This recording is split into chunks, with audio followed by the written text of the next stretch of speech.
David Wellhauser for Waterlooians.ca. I'm here with Yvonne Fernandez, a resident of Kitchener and a member of the Kitchener Environmental Advisory Committee. We're here in Doon South, a sensitive groundwater recharge area of the Waterloo Moraine. And Yvonne, could you just tell us how this area is threatened by urban sprawl and what's going on out here? Well, what's going on out here, David, is the fact that development wants to happen out here. The City of Kitchener has put forward a proposal of growth management that the province has come forward with, and the concerns that the residents have is the fact that this area is home and habitat to Jefferson salamander as well as rainbow mussel. So those are both threatened species legislated by the province of Ontario to be protected. Not only that, but it is also part of the upper Blair Creek watershed. That is important because what that does is it filters our rainwater. It's raining today. This is a perfect example of why we need to protect areas like this. The rain today, of course, is filtering down slowly into the lower aquifers, which eventually goes down into the Grand River, which is just a few kilometers up the road from here. The upper Blair Creek is also a cold water brook trout habitat. The Department of Fisheries and Oceans are legislated to protect all the cold water brook trout habitat. Now, it's my understanding it's a cold water fishery, and a cold water fishery is a very sensitive ecosystem, and developments it's been documented that high density development, urban sprawl, changes the temperature of the water and destroys cold water fisheries. Is there any truth to that, Yvonne Fernandez? Yes, absolutely. I've witnessed that at the Strasburg Creek area close to where I live. The impact of the development adjacent to that, the increase in temperature, has been virtually the demise of the brook trout in that area. So what I'm hearing from you, Yvonne, is that the City of Kitchener seems to be suffering from a pro-development bias, similar to that in Waterloo, that's allowing urban sprawl to occur on sensitive groundwater recharge areas of the Waterloo Moraine. You like the word pro-development bias. I tend to agree with you. I think the City of Kitchener certainly sees that because the Places to Grow Act has been forwarded from the province that they must develop. The reality is the policymaker has admitted to the growth management group that there are no mandated numbers.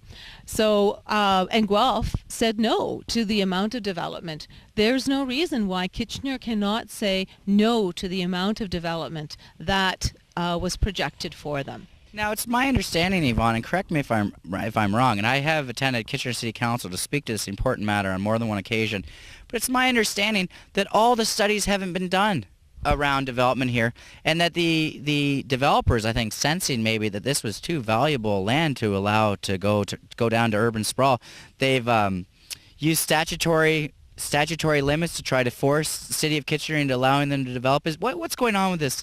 Is there going to be any public consultation? Well, the Ontario Municipal Board appeal was initiated by the developer. It was initiated because the limitation, the time period that is allowed for draft proposal approval had lapsed. So they initiated the appeal. Once they initiated the appeal, the city was forced into following their lead. And this is unfortunate. There will be public opportunity to comment, but unfortunately that will only be during the pre-hearing conference and the actual public hearing appeal. So really there is no public consultation, there's just a couple token meetings. Well, yeah, that's right. The developers did host, and I say this in quotations, a public open house in August, but there was no city staff there to answer. There was a city, I stand corrected, the city staff member that attended was only able to give minimal answers because she was gagged by the mediation process, so she could not give any more information than what that was already there. The public open house was about the transportation corridor, which is one of the issues that still remains unresolved. The Upper Blair Creek functional drainage study has yet to be resolved completely. So it is true. They are putting the cart before the horse. This is quite alarming. Now, and the reason we're here today is because there's a federal election going on, and we are very concerned about the direction our country is going in terms of environmental stewardship, and we want to make sure that resources are here for our grandchildren and our grandchildren's grandchildren. So can you confirm then that this is groundwater recharge area that recharges the Waterloo Moraine as well as the Grand River, which then flows down into Lake Erie?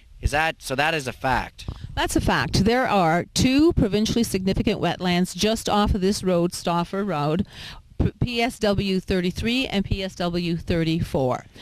So then the federal government has jurisdiction over these lands from a conservation standpoint. It is in the federal government's best interest to maybe give some federal dollars to the municipal governments to buy these lands, to create a land trust, to protect these lands, to protect the Grand River, to protect Lake Erie, to make sure that we're meeting our international commitments. Well, PSW is provincially significant, so the province is mandated to protect those wetlands. The other PSW that's very important is Roseville Swamp. That's PSW 39.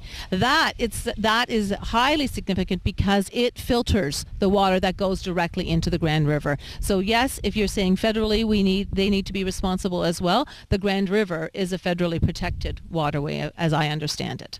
Thank you very much, Yvonne. It's great speaking with you. Thank you, David.